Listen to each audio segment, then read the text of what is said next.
Today we are checking out Avatar, the Final Incarnation from Epica. This is a previously unreleased track that they recorded during the Aspiral sessions. And as a symphonic metal musician myself, Epica are one of my favorite bands. Let's see what's going on.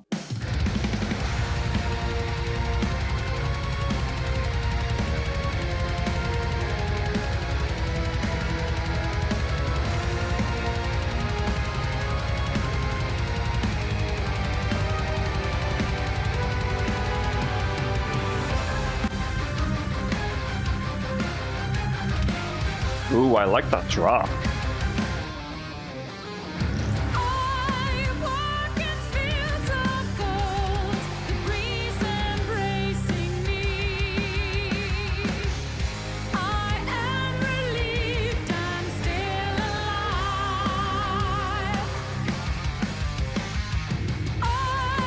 Hint of a Kingdom of Heaven Part 3 in this song, in this verse.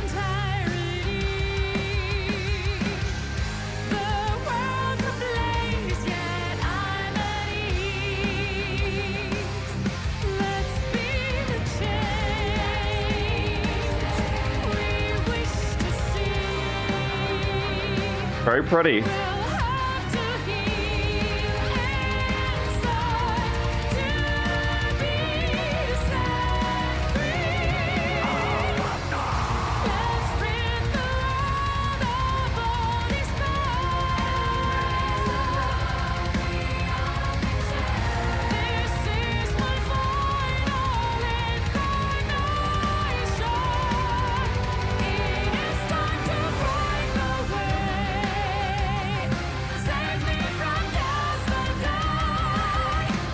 I love that part.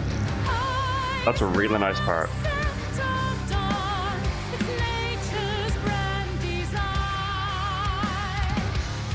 And Simone's vocal is simply beautiful.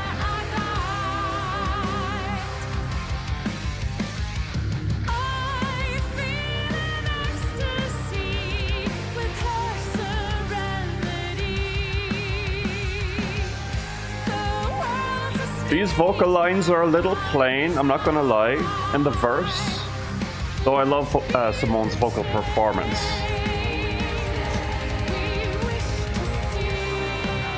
The pre-chorus is really pretty. I like the pre-chorus better.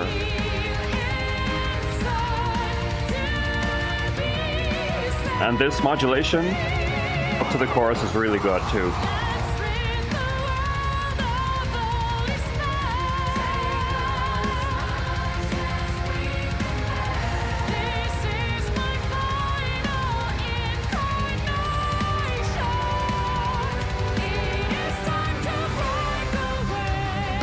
I love how the chorus isn't too long, it's not too long-winded, it gets right to this chunky riff here.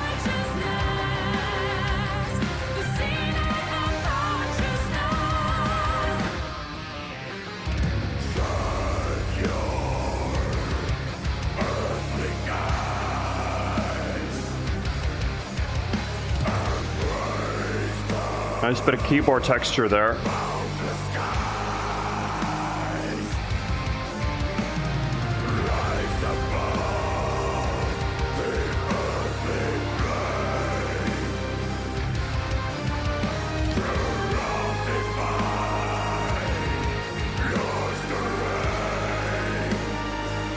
And Mark sounds savage.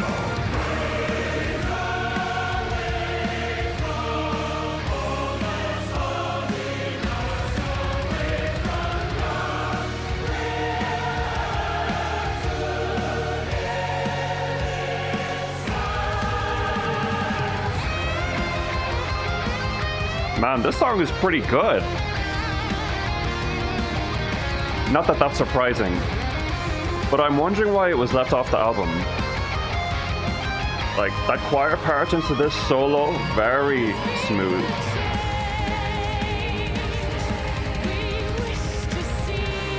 Then back into this lovely pre-chorus. Very nicely done.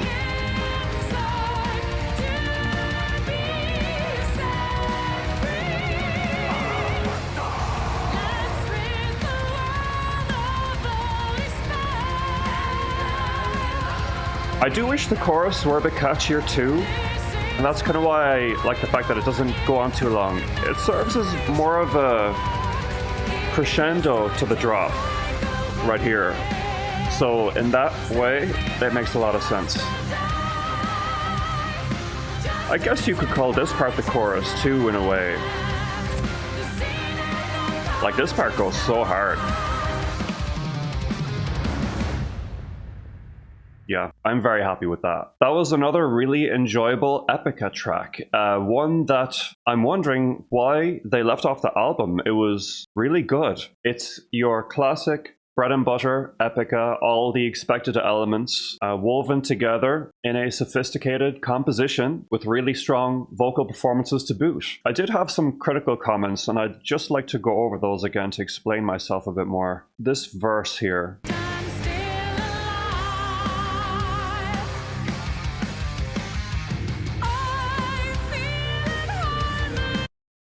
That whole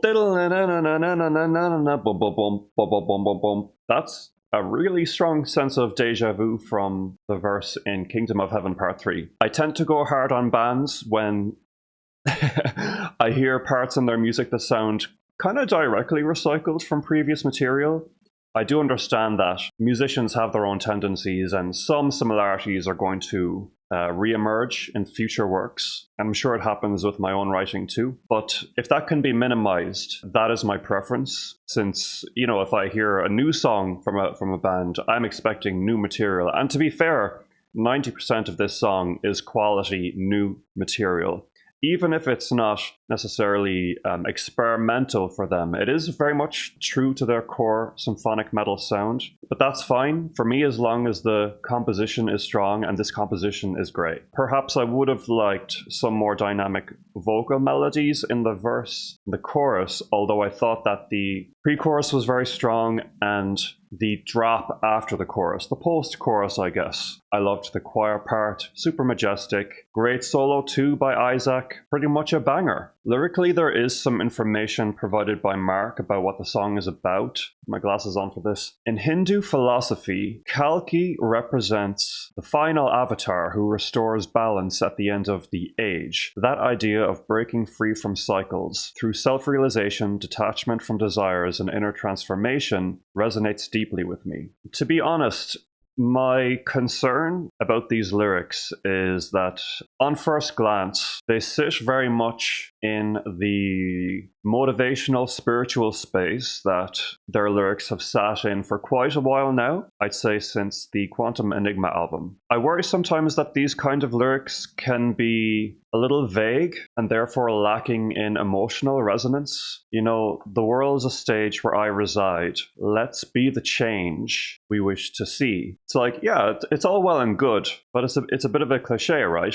It's a far cry from the ballsy, acerbic lyrics of Cry for the Moon, for example. But just to play devil's advocate, though, if the band is heavily inspired by spirituality, in all its forms, in this case, Hinduism, spirituality is such a huge topic that it's basically a bottomless well of inspiration. So there's endless, eternal ways that you can reframe that topic. And if that's what they want to do, that's fair enough. I'm really just speaking from a personal perspective that I do really like it when they get a bit more specific, because that's what really hits me in my soul. All in all, though, despite those complaints, this song was a pleasant surprise. And again, I am saying it's a surprise only because my impression of it was that, you know, it was left off the album, so I was in for more of a B-side situation, whereas I feel like this song could have overtaken some of the Spiral album tracks.